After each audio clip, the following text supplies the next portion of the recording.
ஒரு வாட்டி என்ன ஆச்சுன்னா, ஒரு பெரிய ஊர் ஒண்ணு இருந்தது.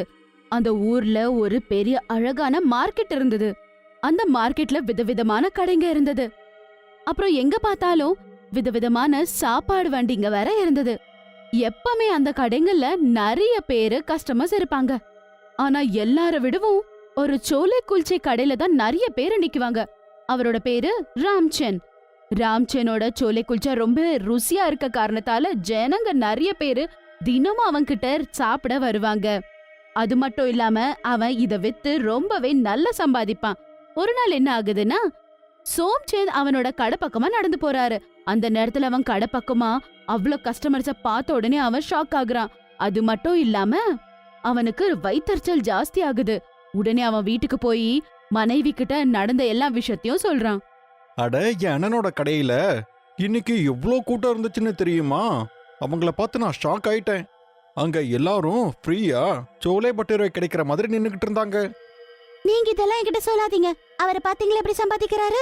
நீங்களும் இருக்கீங்க, அண்ணத்துக்கும் உதவுறதில்ல. இப்ப தேவையில்லாம பேசிக்கிட்டு இருக்காத, நான் சொல்றத கேளு. நான் என்ன யோசிச்சேன்னா, நாமளும் அந்த மாதிரி ஒரு சோலே பட்டூரா கடையை ஓபன் பண்ணா என்ன? அட, இங்க பாத்தீங்களா அவங்க ருசியா செய்யறாங்க. நீங்க மட்டும் என்னவா, நான் வீட்ல சாப்பாடு செஞ்சு வச்சா கூட அந்த சோலே குல்ச்சா சாப்பிட தான் போறீங்க. இப்ப நாம என்ன பண்றது? ஏன் இஷ்டம், நான் என்ன வேணாலும் பண்ணுவேன், அதுக்கு என்ன? மறுநாள் சோம்சந்த் ஒரு வண்டிய வாங்குறாரு. அதுக்கப்புறம் கொஞ்சம் கொஞ்சமா தேவையான எல்லா பொருட்களும் வாங்குறாரு. அதுக்கப்புறமா புருஷனோ பொண்டாட்டியோ 2 பேரும் சேர்ந்து சோலே குல்ச்சா அவங்களும் விற்க ஆரம்பிக்கிறாங்க. அதே ஒரு ஊர்ல இருக்க அதே மார்க்கெட்டுக்குள்ள போறாங்க. அதே ஊர்ல அவங்களும் விற்க ஆரம்பிக்கிறாங்க. இவங்க சோலே குல்ச்சா விற்க வந்தது பார்த்த உடனே ராம்சந்த் ரொம்ப ஷாக் ஆகுறாங்க. ஆனாலும் யாருமே அந்த புது கடைக்கு போக மாட்டாங்க. எல்லாரும் ராம்சந்தோட கடைக்கு தான் போறாங்க. சோம்சந்தோட கடைக்கு ஒருத்தரோ 2 பேர் மட்டும் தான் போவாங்க. அட, என்ன இது, என்கிட்ட யாருமே வர மாட்டேங்கிறாங்க. நான் வேற ஏதாவது யோசிச்சே ஆகணும். அப்ப சோம்சந்தோட ஐடியாவை யோசிக்கிறான். அப்ப ஒரு பிளேட் வாங்குறவங்களுக்கு இன்னொரு பிளேட் ஃப்ரீ அப்படின்னு சொல்லி ஒரு போர்டை போடுறான். அத பார்த்த உடனே ஜனங்க என்ன பண்ணுவாங்க, எல்லாரும் அவன் கடைக்கு போகலாம் அப்படின்னு சொல்லி போக ஆரம்பிக்கிறாங்க. ஆனா அவன் இந்த மாதிரி வேலைய பண்றத பார்த்த உடனே ராம்சந்துக்கு ரொம்பவே கோவம் வருது. ஒரு தம்பியா இருந்து என்ன இப்படி ஏமாத்துறானே அப்படின்னு அவனுக்கு மனசு ரொம்பவே கஷ்டமா இருந்தது. ஜனங்க என்னதான் இருந்தாலும் ஃப்ரீயா கிடைக்குதுன்னு போய் சாப்பிட்டா கூட அவங்களுக்கு ருசி மட்டும் பிடிக்காது. ஆனாலும் அவங்க ஃப்ரீயா கிடைக்குதுன்னு சாப்பிடுறாங்க. அட, சாதுராம் சந்த் கிட்ட கிடைக்கிற அந்த சோலே பட்டூரால இருக்கிற ஏதோ ஒண்ணு இதுல குறையுதுப்பா. ஏன்பா, இதுல என்ன குறை? அட, அது டேஸ்ட்பா. இங்க பாருப்பா, எதிரில கடை இருந்தா ₹1 ₹2 எக்ஸ்ட்ரா இருந்தாலும் நாங்க கொடுத்துடலாம். ஆனா சாப்பிட்றது மட்டும் டேஸ்டியா இருக்கணும்.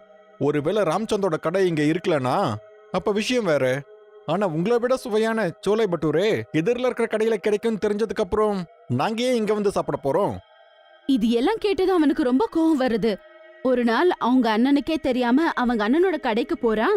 அதுக்கப்புறம் மசாலால ஏதோ மிக்ஸ் பண்ணிடுறான். அத சாப்பிட்ட ஜனங்க எல்லாருக்குமே வாந்தி ஆகுது. அது மட்டும் இல்லாம இதே மாதிரி தினமும் அவன் ரொம்ப சந்தோஷப்படுறான். அது மட்டும் இல்லாம அவன் என்ன பண்றான், அவன் அதே மசாலாவை எப்பவுமே மிக்ஸ் பண்ண ஆரம்பிக்கிறான். இந்த மாதிரி தினமும் அந்த கடைக்கு வந்து சாப்பிடுற ஜனங்களுக்கு ரொம்பவே உடல்நல சரியில்லாம ஆயிடுது. அதனால ஊர்ல இருக்க ஜனங்க எல்லாருமே பெரிய கொம்புகளை எடுத்துட்டு வந்து அவனை அடிச்சு துரத்துறதுக்காக வந்து கடைய உடைச்சிடுறாங்க. அட, ஏன் இப்படி எல்லாம் பண்ணிட்டு இருக்கீங்க? உன்னோட சோலே பட்டூரை சாப்பிட்டுதான் என் குழந்தை இன்னைக்கு ஐசியூல இருக்கான். இன்னைக்கு நான் உன்னை கொல்லாம விட மாட்டேன். அடா, அது எப்படி சாத்தியம்? நான் பார்த்து கவனமா தானே சமைச்சேன். அப்படி நடக்காது. அவங்க எவ்வளவு கோவத்துல இருப்பாங்கன்னா எல்லாம் ரொம்ப ஜோரா அடிக்க ஆரம்பிக்கிறாங்க. ராம்சந்த் சொல்றது கேட்க மாட்டாங்க. அதே நேரத்துல அங்க இன்னொருத்தர் வராரு. அவரு கூட உங்க கடையில சாப்பிட்டதாலதான் எங்க வீட்ல இருக்க ஜனங்க ஹாஸ்பிட்டல்ல இருக்காங்கன்னு சொல்லி அவங்க கூட கோவமா அடிக்க ஆரம்பிக்கிறாங்க. இதெல்லாம் அவமானத்தை தாங்க முடியாத அவன் பாவம் வீட்டுக்கு போன உடனே என்ன பண்றதுன்னு யோசிக்கிறான். அதே ராத்திரி யாருக்கும் தெரியாம சூசைட் பண்ணிக்கிறான்.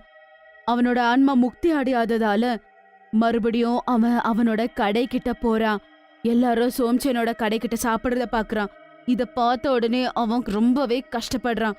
இதெல்லாம் எதுக்காக நடந்துச்சு அப்படின்னு அவன் யோசிக்க ஆரம்பிக்கிறான். அட, ஏன் இப்படி ஆச்சு?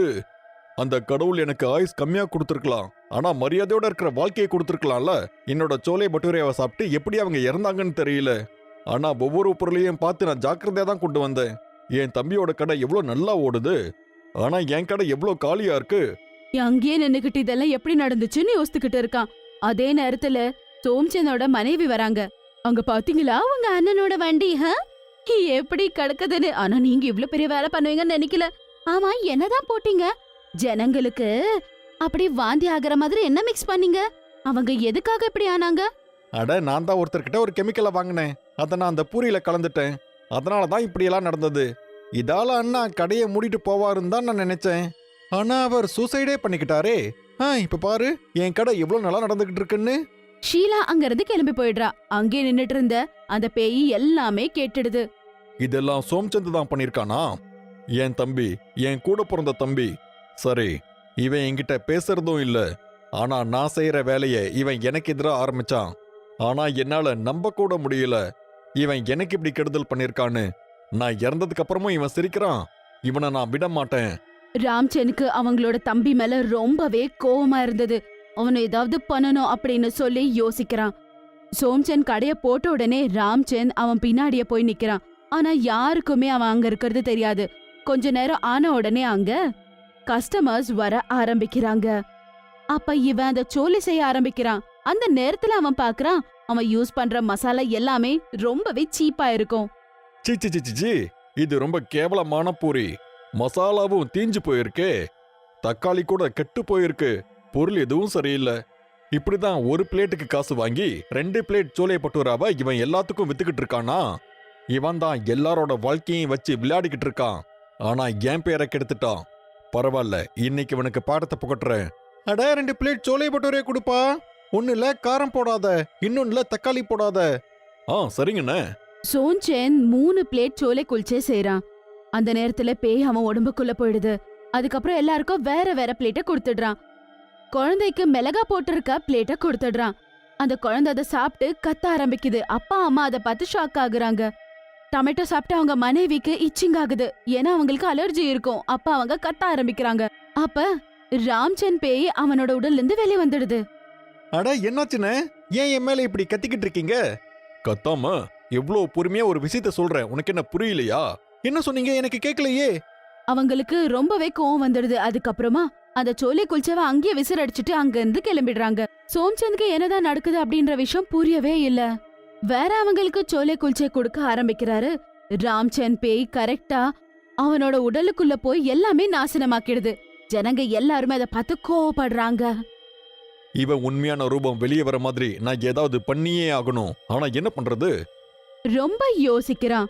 அதுக்கப்புறம் ராம்சந்த் அதே கெமிக்கலை மிக்ஸ் பண்ண ஆரம்பிக்கிறான். அதுக்கப்புறம் என்ன ஆகுதுன்னு பாப்போம். மறுநாள் ஜனங்க அவன்கிட்ட சண்டை போட்டு வராங்க. ஏன்னா அத சாப்பிட்ட ஜனங்க எல்லாருமே இப்ப ஹாஸ்பிட்டல்ல அட்மிட் ஆயிருக்காங்கன்னு. அட அது எப்படி நடந்தது? அது எங்க அண்ணன் பண்ணது. அண்ணன் தம்பி 2 பேரும் ஒரே மாதிரி தான் இருக்கீங்க. எல்லாருக்கும் கெட்ட சோலை பட்டூரை கொடுத்து என்ன கிடைக்க போகுது உங்களுக்கு? இல்ல நான் எதுவும் பண்ணல. நிஜமாதான் நான் எதுவும் பண்ணல. உன் அண்ணன் இறந்துட்டான். அதான் அவனுக்கு தண்டனை கொடுக்க முடியல. ஆனா உன்னோட சோலையை செக் பண்ண சொன்னோம். ஆனா அதுலயும் ஏதோ பயங்கரமான கெமிக்கல் இருக்காமா. அத சோலையில கலந்து நீ எல்லாருக்குமே கொடுத்துருக்க. இப்ப நீ ஜெயிலுக்கு போக வேண்டியதுதான். அதுல ஒருத்தங்க போலீஸ் கம்ப்ளைண்ட் பண்ணிடுறாங்க. அவரை அரெஸ்ட் பண்ணி கூட்டிட்டு போயிடுறாங்க. இப்ப ஜெயில உட்கார்ந்து அவன் என்ன யோசிக்க ஆரம்பிக்கிறானா, ஏன் தான் இந்த வேலையை ஆரம்பிச்சோண்டா அப்படின்னு. அதே நேரத்துல அந்த பேய் அவன் முன்னாடி வந்து நிக்குது. பேய பார்த்த உடனே அவன் ரொம்ப பயந்து போறான்.